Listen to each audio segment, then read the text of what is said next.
Hello, my name is Michelle Logan. What aspects are incomprehensible? God's eternal existence. The Bible teaches that God exists from everlasting to everlasting. Psalms chapter 90, verse 2. In other words, God has no beginning. He will have no end. From a human point of view, the number of his years is beyond comprehension. John chapter 36, verse 26. How you benefit. God promises you everlasting life if you truly come to know him. John chapter 17, verse 3. How reliable would such a promise be if God himself did not live forever?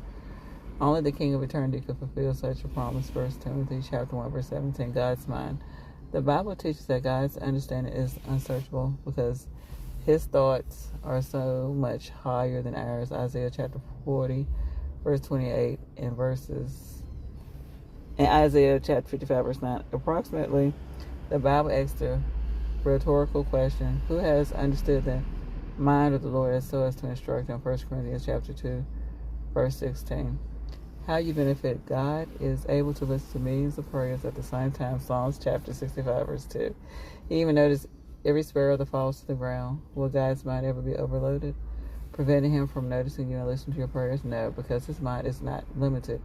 What is more, you are worth more than many sparrows to him. Matthew chapter 10, verse 29 and 31. God's way. The Bible teaches that man can never find out the work that the true God has made from the start to finish. Ecclesiastes chapter 3, verse 11. Hence, we will never know everything about God. The wisdom behind God's ways is beyond tracing out. Romans chapter 11, verse 33. However, God is willing to reveal his ways to those who want to please him. Amos chapter 3, verse 7. The length of the Creator's existence, the brilliance of his mind, and to learn new things about God and his ways. This means that we can draw ever closer to our Heavenly Father for all eternity. Thank you.